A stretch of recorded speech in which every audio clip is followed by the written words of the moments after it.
Islamic Urdu Beta. Like, share, comment, subscribe. الحمد لله وكفى وسلام على عباده الذين اصطفى أما بعد فقد قال الله تبارك وتعالى في القرآن المجيد والفرقان الحميد فأعوذ بالله من الشيطان الرجيم بسم الله الرحمن الرحيم لم يكن الذين كفروا من أهل الكتاب والمشركين منفكين حتى تأتيهم البينة رسول من الله يتلو صحفا مطهرة فيها كتب قيمة وما تفرق الذين أوتوا الكتاب إلا من بعد ما جاءتهم البينة وما أمروا إلا ليعبدوا الله مخلصين له الدين حنفاء ويقيموا الصلاة ويؤتوا الزكاة وذلك دين القيمة. وقد ورد في الحديث عن عمر بن الخطاب رضي الله تعالى عنه قال سمعت رسول الله صلى الله عليه وسلم يقول انما الاعمال بالنيات وانما لكل امرئ ما نوى او كما قال عليه الصلاة والسلام رواه البخاری.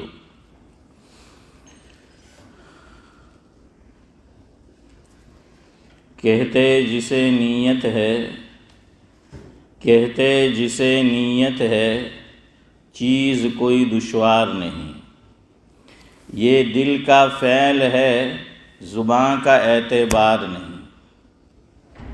یہ دل کا فعل ہے زباں کا اعتبار نہیں.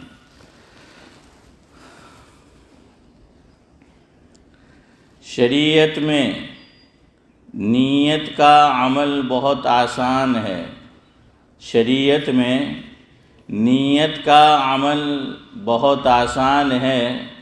نیت ہی ہر عمل کی روح اور جان ہے. نیت ہی ہر عمل کی روح اور جان ہے.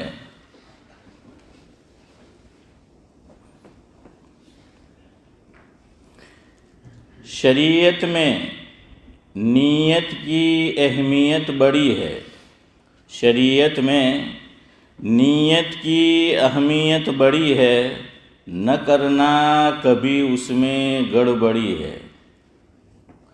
ذات خدا علیم بذات الصدور ہے. ذات خدا علیم بذات الصدور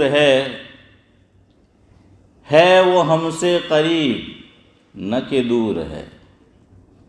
ہے وہ ہم سے قریب نہ کہ دور ہے. لہذا نیت ہمیشہ اچھی ہو. لہذا نیت ہمیشہ اچھی ہو، بالکل صاف ستھری اور سچی ہو.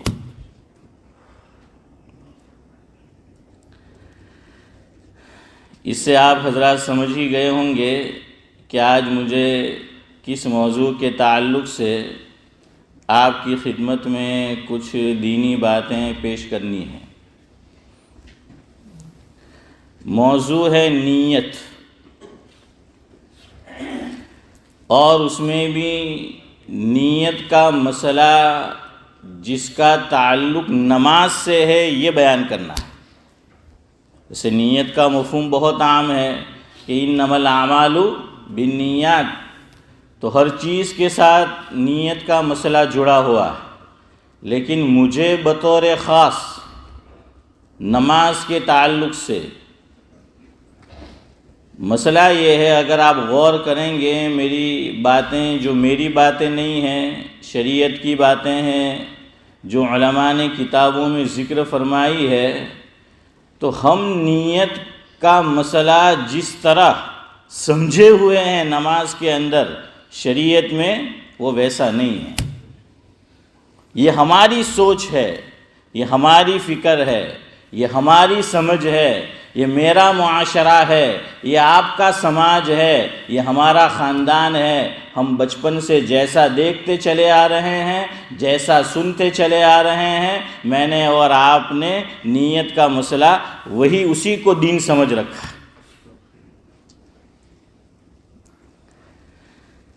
شروع سے چلتے ہیں۔ نماز کے اندر کچھ چیزیں واجب ہے، کچھ چیزیں سنت ہے، کچھ چیزیں مستحب ہے، کچھ چیزیں فرض ہے۔ فقہ کی کتابوں میں آپ پڑھیں گے تو آپ کو لکھا ہوا ملے گا کہ نماز میں کل کتنے فرض ہیں، تو کسی نے کہا کہ 13 ہے، کسی نے کہا کہ 14 ہے، تو بہرحال وہ ایک ہی ہے۔ 13 میں ذرا تفسیر کی تو 14 بن گئے، اور کسی نے 2 کو 1 میں سمیٹ لیا تو 13 بن گئے۔ لیکن ہم 13 کے ساتھ چلتے ہیں کہ نماز میں کل کتنے فرض ہیں؟ 13 اب پھر اس میں علماء فرق کرتے ہیں کہ کچھ ان میں شرط ہیں اور کچھ رکن ہیں۔ کچھ کیا ہے؟ شرط، اور کچھ رکن ہے۔ شرط اور رکن میں کیا فرق، یہ آپ سمجھیں گے تو بات آپ اچھی طرح سمجھ جائیں گے۔ بھئی پاؤں میں درد ہے تو ادھر بیٹھ جاؤ اور اس طرف پیر کرو، قبلے کی طرف نہ کرو۔ آپ کو درد ہے، تکلیف ہے تو اس طرف ٹیک لگا کے بیٹھو۔ ویسے تو نماز مسجد میں کرنا ہی نہیں چاہیے، یہ اللہ کا گھر ہے، اور یہ کوئی میری بات نہیں ہے، یہ شریعت کی باتیں ہیں۔ بعض لوگ سمجھتے ہیں کہ ہم کریں گے، مول صاحب ہم نے کون کہا رہا ہے؟ ارے بھائی تو 1 وقت روز نہ 5 وقت کر، مروں ہوں جوان ہیں۔ مسئلہ دین کا ہے۔ تیرے دل میں شریعت کی اہمیت ہے کہ نہیں، دین کی اہمیت ہے کہ نہیں؟ دلیل دوں آپ کو قرآن سے۔ قرآن کریم میں ہے وَمَن يُعَظِّمْ شَعَائِرَ اللَّهِ فَإِنَّهَا مِن تَقْوَى الْقُلُوبِ، 17ویں پارے میں آیت آئی ہے کہ وَمَن يُعَظِّمْ شَعَائِرَ اللَّهِ، کہ مفہوم یہ ہے کہ جو مسلمان اس کے دل میں اگر اللہ کے شعائر کی تعظیم ہے، فَإِنَّهَا مِن تَقْوَى الْقُلُوبِ، یہ اس کے دل میں تقوی، اللہ کا ڈر، اللہ کا شوق، اللہ سے محبت، یہ اس کے ہونے کی نشانی اور علامت۔ مجھے کیا پتا کہ بھائی ان کے دل میں اللہ کا ڈر اور اللہ سے محبت ہے کہ نہیں؟ آپ کو کیا پتا میرے دل میں ہے کہ نہیں؟ شریعت نے کچھ چیزیں ظاہر میں بھی رکھ دیے کہ دیکھو وہ کیا کر رہا ہے۔ شاعر کس کو کہتے ہیں؟ کہ جو دین اسلام کی علامت ہے، نشانی ہے، سائن ہے، اس کو شاعر کہتے ہیں۔ قبلہ یہ اسلام کی نشانی ہے کہ نہیں؟ ارے بولو زور سے، ہے کہ نہیں؟ اس لیے جب بھی ہم جاتے ہیں تو قبلہ جو ہے وہ معلوم کرتے ہیں، اور ایک خاص طرح سے محراب بنایا جاتا ہے۔ کیوں؟ یہ دکھانے کے لیے کہ بھائی اس طرف قبلہ ہے، یہ علامت ہے۔ یہ محراب یہ علامت ہے، مسجد کے منارے یہ علامت ہے، مسجد ایک خاص قسم سے بنانا یہ علامت ہے۔ ورنہ آپ گرودوار دیکھیں، اس میں اور مسجد جو ہم بناتے ہیں کوئی زیادہ فرق نہیں ہے، لیکن فرق ضرور ہے جس سے آپ اور میں سمجھ جائیں گے کہ یہ گرودوار ہے اور یہ مسجد ہے، اللہ کا گھر ہے۔ قبلہ جس کی طرف حضور نے فرمایا، مفہوم یہ ہے کہ زندگی میں بھی اس طرف منہ کرنا ہے اور مرنے کے بعد بھی۔ اور حضور نے فرمایا مفہوم یہ ہے قبلے کی طرف مت تھوکو۔ اگر تم قبلے کی طرف چل رہے ہو، جا رہے ہو اور تھوک آ جائے تو فرمایا یا سائڈ پہ تھوکو یا اپنا منہ نیچے کرو اور نیچے کر کر زمین پہ تھوکو اور اس کو دفن کر دو۔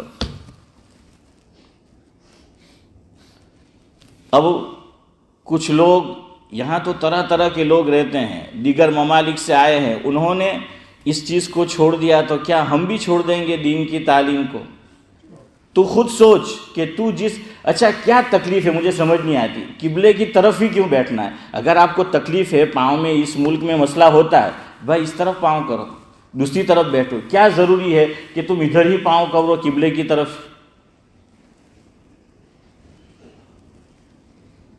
تو یہ تو اللہ نے خود فرمایا کہ تم دیکھ لو، ٹٹول لو کہ تمہارے اندر اللہ کے شاعر کا کتنا اہتمام ہے، کتنا ادب ہے، کتنا لحاظ ہے، کتنا پاس ہے۔ یہ تھرمامیٹر تیرے اور میرے پاس ہے، اور اس میں جانچ لے ہم سب اپنے آپ کو۔ بہرحال شرط اور رکن، علماء نے یہ لکھا کہ 6 شرطیں ہیں اور 7 رکن ہیں، اور کسی نے یہ لکھا کہ 7 شرطیں ہیں اور 6 رکن ہیں۔ اب اس میں جس ٹاپک پر مجھے گفتگو کرنی ہے، نیت، تو یہ ہمارا زکریا جانتا ہے اس کو، بدھی کرکٹ کھیلا ہے اور اب بھی کھیلتا ہے۔ یہاں تو نہیں ہوتی، انڈیا میں ایک اڑک ڈڑک ہوتا تھا، 7 پلیئر ہوتے تھے، کھیلنا ہے تو اب کس طرح کھیلے؟ دیکھیں ایک آدمی دونوں طرف فیلڈنگ بھی کرے گا اور دونوں طرف سے بیٹنگ بھی کرے گا، ہے نا، اڑک ڈڑک۔ تو نیت کا معاملہ ایسا ہی ہے۔ کسی نے کہا کہ 7 شرطیں 6 رکن، کسی نے کہا 6 رکن، کیا میں وہی بول دیا، میں 7 شرطیں 6 رکن، 7 رکن 6 شرطیں۔ تو پھر یہ ایسی کیسی بات ہے؟ اصل میں نیت ایسی چیز ہے کہ جو نماز سے باہر کی ہے، لیکن ہے بالکل نماز کے ساتھ لگی ہوئی، کہ جیسے ہی ہم نیت کرتے ہیں اور نیت کے ساتھ نماز شروع ہو جاتی ہے۔ تو اس لیے بعضوں نے اس کو نماز سے باہر کی چیز سمجھا، اور ہے بھی باہر کی تو وہ شرط قرار پائی، اور کسی نے ہے ایسی چیز کہ بالکل رکن کے ساتھ ملی ہوئی ہے، گویا ایک ہی دیوار ہے دونوں گھر کی، تو اس طرح ملی ہوئی ہے، تو بعضوں نے کہا کہ نہیں رکن ہے۔ اب آپ کہیں گے ہم کیا سمجھے؟ ارے تیری مرضی، تو جو سمجھ، اس پہ کوئی پابندی نہیں ہے، تجھے جہاں رکھنا ہو اسے رکھ۔ نماز سے باہر جو چیزیں فرض ہیں اس کو شرط کہتے ہیں، نماز کے اندر جو چیزیں فرض ہیں اس کو رکن کہتے ہیں۔ ہمارے استاد ہم کو یہ مثال دے کر سمجھاتے تھے کہ چائے میں بھی 2 چیزیں ہیں۔ چائے آپ کو اور مجھے پکانی ہے تو آپ جو ہیں گیس آن کرے، پرائمس ہو یا چولہا ہو وہ آن کرے، یا کیٹل اگر جو ہے کوئی انگلش ٹی پیتا ہے تو وہ آن کرے۔ بہرحال اس سے پہلے آپ کو پانی کسی نہ کسی برتن میں کیا کرنا پڑے گا؟ بھرنا پڑے گا، اور پھر اس کو گرم کرنا پڑے گا۔ تو یہ چائے جو ہیں اس میں اصل 4 چیزیں ہیں جو رکن ہیں: پانی، دودھ، چائے کی پتی اور شوگر۔ اب آپ کہیں گے کہ مول صاحب ہمیں تو فولڈ، ہاں بالکل شیخ صاحب، دیکھیں ہم تو نہیں پیتے، تو بھائی تو نہیں پیتا تو کیا کرے، لیکن بنتی تو وہ 4 چیز سے، اب 3 بنتی ہے تو تیرے لیے 3 رکن ہے۔ اور انڈیا میں اگر ہو، میرے والد مرحوم چائے کے بڑے عاشق تھے، اور گھر میں دودھ نہیں ہوتا تھا، والدہ سے کہتے تھے کہ چائے بناؤ، تو اندر سے کہتی تھی امی جان کہ دودھ نہیں ہے، تھے کہ کہیں نہیں، کاڑی بھی چال ہے۔ پھر بولتے تھے کالی کلکتے والی تیرا وچن نہ جائے خالی۔ تو بہرحال تو یہاں اب دودھ بھی نہیں، تو کتنی چیز؟ چائے کی پتی اور پانی۔ تو بہرحال یہ یعنی جس سے چائے بنتی ہے وہ رکن ہے، اور بنانے کے لیے جو چیزیں ضروری ہے وہ کیا ہے؟ شرط۔ سمجھے؟ ایک ہے بنانا چائے کا، اس کے لیے جو چیزیں ضروری ہے وہ باہر کی ہے، وہ شرط ہے، اور ایک جس سے چائے بنتی ہے وہ کیا ہے؟ وہ رکن ہے۔ تو اسی طرح یہاں بھی ہے۔ تو نماز سے پہلے جو چیزیں شرط ہیں اور جو فرض ہیں وہ یہ ہے: بدن کا پاک ہونا، کپڑے کا پاک ہونا، جگہ کا پاک ہونا، قبلے کی طرف چہرے کا ہونا، سطر کا ڈھکا ہوا ہونا، اور نماز کا وقت ہونا۔ یہ 6 ہو گئے۔ نیت آپ اس میں شامل کر لو تو 7، ورنہ ادھر سے نیت کو شامل کرو تو نمبر 1 نیت، نمبر 2 کھڑا ہونا، نمبر 3 قرات کرنا، نمبر 4 رکوع کرنا، نمبر 5 2 سجدے کرنا، اور 6 قعدہ اخیرہ التحیات کی مقدار بیٹھنا۔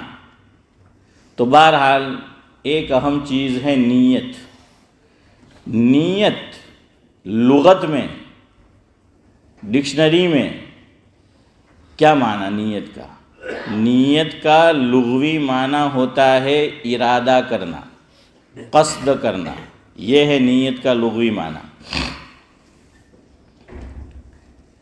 نیت امام غزالی علیہ الرحمہ لکھتے ہیں کہ یہ 2 چیزوں کے درمیان میں آتی ہے۔ نیت ہے کسی کام کے لیے دل کا کھڑا ہو جانا، یہ امام غزالی علیہ الرحمہ لکھتے ہیں، اور وہ کہتے ہیں کہ 2 چیزیں ہیں اس کے درمیان میں آئے گی، اس کا نام نیت ہے۔ مثال دی، ایک ہے علم، دوسرا ہے عمل، اور علم اور عمل کے درمیان میں نیت شامل ہو جاتی ہے۔ اور مثال یہ دی کہ ایک آدمی کو تجارت کرنی ہے، تو اس نے دیکھا کہ میں کون سا بزنس کروں، کون سی تجارت کروں، اس میں اسے نفع نظر آیا کہ میں فلاں تجارت کروں، اس میں مجھے نفع ہوگا، تو اس نے علم حاصل کیا، نمبر 1۔ اب اس نے چیزیں خریدی اور دکان کھول لی، یہ کیا ہے؟ عمل۔ تو ایک ہے علم، دوسرا ہے عمل، اور اس کے درمیان میں ہے نیت۔ صرف نیت ہی نیت ہوتی، عمل نہ ہوتا تو بھی کام نہیں بنتا۔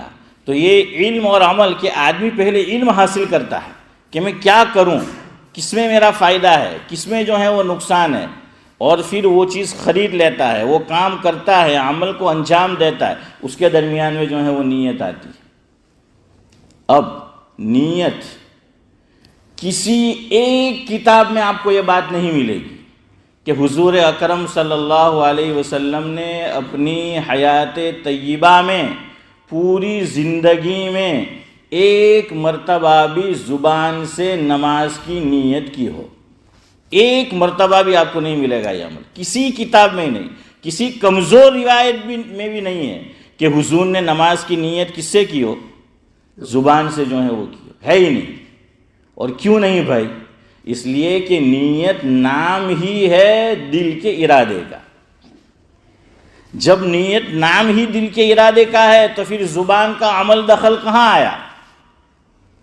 ہر کتاب میں آپ کو یہ تعریف ملے گی کہ نیت نام ہے کس کا؟ دل کے ارادے کا۔ جب وہ نام ہی دل کے ارادے کا ہے تو پھر زبان کا اس میں عمل دخل کہاں آیا؟ اب ہمارے یہاں ایک غلط چیز چل پڑی ہے جو برسوں سے ہے، سالوں سے ہے۔ میں اس کو غلط اس لیے کہوں گا، جب تک ایک چیز چلتی رہے اور اس سے کچھ فوائد حاصل ہے لیکن لوگ اس کو ضروری نہ سمجھ لے تو ٹھیک ہے۔ جس کو گجراتی میں کہے کہ آپ آنکھ آڑا کان کرینے چلوا کرے، کیوں بھائی؟ اس سے فوائد حاصل ہے، نقصان نہیں ہے۔ لیکن جب اسی چیز کو لوگ ضروری سمجھ لے، اب اس کو بند کر دو، اب اس کو بند کر دو۔ کیوں؟ غیر ضروری چیز کو کیا سمجھ لیا گیا؟ ضروری سمجھ لیا گیا۔ اور یہ میری بات نہیں ہے، آپ کو اس سے اگلی بات بتاؤں۔ فقہا نے قرآن و سنت کی روشنی میں ایک اصول یہ لکھا ہے کہ جو عمل مستحب ہو، اور مستحب کا کیا معنی؟ کہ وہ کام حضور اکرم صلی اللہ علیہ وسلم نے زندگی میں کم از کم 1 مرتبہ کیا ہو، کم از کم 1 مرتبہ، ٹھیک ہے 1 سے زائد مرتبہ بھی کیا لیکن 1 مرتبہ کیا، اس کو مستحب۔ اب آپ یہاں غور کریں اس پہ کہ یہ وہ کام ہے جو میرے اور آپ کے آقا نے کیا ہے لیکن اس کا درجہ مستحب کا ہے۔ اب میں اور آپ مسلمان اس کو ضروری قرار دینے لگے، اس طرح جیسے واجب اور فرض کو ضروری قرار دیا جاتا ہے۔ علماء یہ لکھتے ہیں کہ اب یہ عمل مکروہ ہے، مت کرو، حالانکہ وہ حضور نے کیا ہے لیکن اس کا ایک درجہ تھا، اس سے ہم نے آگے بڑھا دیا۔ اصل میں اسی کا نام غلو ہے. شریعت غلو کو پسند نہیں کرتی. پہلی امتیں جو گمراہ ہو گئی اس کا ایک سبب یہ بھی تھا کہ وہ دین میں نبی نے جو دین سکھایا، جو ان کو دیا، جو بتایا، اس سے وہ آگے بڑھے، اپنی طرف سے ایڈ کرتے چلے گئے، غلو ہوتا چلا گیا. دین کی صحیح شکل، دین کی صحیح صورت وہ بگاڑ کے رکھتی. تو غلو سے دین بگڑتا ہے. تو اس لیے کہا کہ مستحب بھی نہیں. اسی لیے آپ نے یہ بات سنی ہوگی کہ بھائی شش عید کے روزے رکھنے مکروہ ہے. کتاب میں یا پڑھی ہوگی یا سنی ہوگی، لیکن اب مکروہ نہیں ہے. وہ حضرت الامام کے زمانے میں تھا. کیوں؟ یہ روزے شش عید کے یہ مستحب ہے، لیکن لوگوں نے اس پر اہتمام رمضان المبارک کے فرض روزوں جیسا کر دیا، اور جو نہیں رکھتا تھا روزہ اس پہ وہ نکیر کرتے تھے. جب نکیر کی تو میرے اور آپ کے امام حضرت امام ابو حنیفہ علیہ الرحمہ کا دور ہے، اور وہی دور ہے امام مالک علیہ الرحمہ کا. انہوں نے اپنے دور میں یہ فتویٰ دیا، اور آج بھی کتابوں میں یہ بات لکھی ہوئی ہے کہ انہوں نے شش عید کے روزے کو مکروہ قرار دیا. لیکن اب وہ چیز نہیں ہے، اب رکھو، اب مکروہ نہیں ہے، لیکن وہ اس دور تک تھا. تو بھائی نیت نماز میں جہاں تک ہے معاملہ وہاں تک رکھو، آگے مت بڑھو. نیت کس کا نام ہے؟ وقت ہو گیا، جلدی بولو، کس کا نام ہے؟ دل کے ارادے کا. اب یہ امام صاحب کو پابند کیا جاتا ہے کہ عید سے پہلے آپ نیت بتاؤ. کیا بتاؤ؟ امام صاحب کو پابند کیا، نیت بتاؤ. میں 2 رکعت عید کی واجب نماز پڑھتا ہوں 6 زائد تکبیروں کے ساتھ، میرا منہ کعبہ شریف کی طرف، اس امام کے پیچھے. یہ کوئی عمل اس میں حضور سے ثابت نہیں ہے، کوئی چیز ثابت نہیں، حضور سے نہیں، صحابہ سے بھی ثابت نہیں، صحابہ سے نہیں، تابعین سے بھی ثابت نہیں. اور الحمدللہ جس بستی میں ہم رہتے ہیں علم کی بہار ہے، علم کی ریل پیل ہے. بڑے بڑے علماء یہاں حاضر ہوتے رہے ہیں اور حاضر ہوتے رہیں گے. دینی باتیں روزانہ کے بیس پر ہوتی ہے، ہفتے میں کئی دن جو ہیں وہ ہوتی ہے. تو یہاں تو اب علم کی کمی نہیں ہے. اس کا مطلب کہ ہم نے بعض چیزیں جو ضروری نہیں، غیر ضروری کو ضروری قرار دیا. اور یہ بات تو میں کئی سالوں سے کہتا آ رہا ہوں، آپ سب گواہ ہوں گے. عید کے موقع پر میں بتاتا ہوں کہ اس طرح نیت کی کوئی ضرورت نہیں ہے. میں بتاتا ہوں آپ کو ہر سال. میں نے کہا یہ مستحب بھی نہیں ہے. اس لیے امام کو جو چیزیں ضروری نہیں ہیں آپ پابند نہیں کر سکتے، اور امام اس چیز کا پابند نہیں ہے کہ آپ امام کو پابند کرو کہ آپ کو مقتدیوں کو یہ نیت بتانی ہے، اور نہیں بتائی تو پھر جو ہیں اس پر سوالات کیے جائے، اشکالات کیے جائے. یہ سراسر دین کے خلاف بات ہے. اور ساری چیزیں آپ کو اور مجھے نماز سے پہلے حاصل ہے. چلے ایک ایک کر کے لے لیں. ہم کہتے ہیں کہ میں 2 رکعت نماز پڑھتا ہوں. کیا امام صاحب تیسری رکعت عید کی پڑھائیں گے، میں اور آپ پیچھے سے لقمہ دیں گے کہ نہیں دیں گے نا؟ یا امام صاحب کو تنبہ ہوگا، وہ خود نہیں کریں گے، تو 2 ہی رکعت جو ہیں وہ تو پڑھنی ہے. دوسری بات کہ منہ کس طرف؟ قبلے کی طرف. کعبہ قبلے کی طرف. تو بھائی اسی طرف جو ہیں ہم سب کرتے ہیں، منہ سب کا اسی طرف جو ہے وہ ہوتا ہے، وہ اسی طرح نماز میں کرنا ہوتا ہے.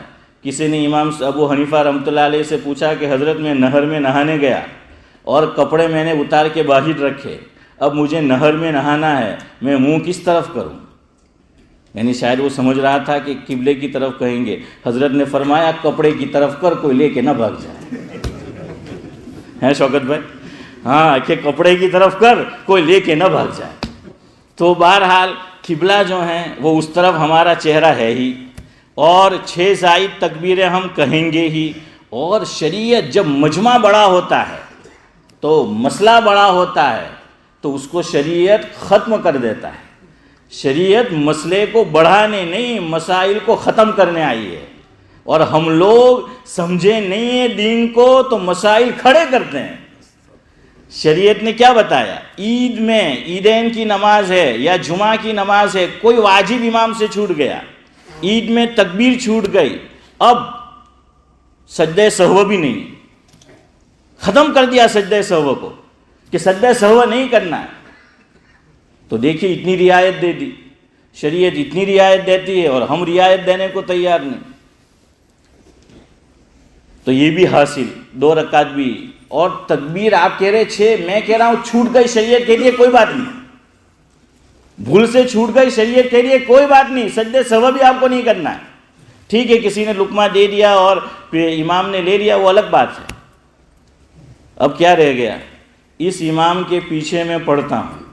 تو بھائی آپ امام سے آگے نکلیں گے تو فاروق بھائی اسی لیے تو پہلے صف میں ہم چیئرمین کو کھڑا کرتے ہیں کہ اس کو ہاتھ پکڑ کے پیچھے کھینچے، تو وہ آپ کو امام سے آگے بڑھنے جو ہیں وہ نہیں دیں گے. تو بھائی پڑھتا ہوں اس کی بھی ضرورت نہیں ہے نیت کی. ہاں ہمارے حضرت کے ملفوظ پہ بات کو ختم کروں. حضرت مولانا ابرار احمد صاحب دھلیوی رحمۃ اللہ علیہ کا بارڈولی میں بیان تھا، اور یہ بات فیض ابرار کتاب کا نام ہے، چھپ چکی ہے. اس میں حضرت نے فرمایا کہ بھائی تم جو عوام سے کہاں نیت کرتے ہو کہ میں اس امام کے پیچھے پڑھتا ہوں، فرمایا نماز پڑھنے کی نیت کرو تو ٹھیک ہے، درمیان سے ہا کو ہٹا مت دینا. بعض مقتدی امام کے پیچھے نماز کے بعد نیت کے ساتھ پیچھے پڑھتے ہیں کہ امام کے پیچھے نماز پڑھنا ہے. حضرت نے فرمایا امام کے پیچھے پڑھنا نہیں ہے. سمجھ آیا کچھ؟ سبحان اللہ و بحمدہ، سبحانک اللہم و بحمدک، نشہد ان لا الہ الا انت، نستغفرک و نتوب الیک.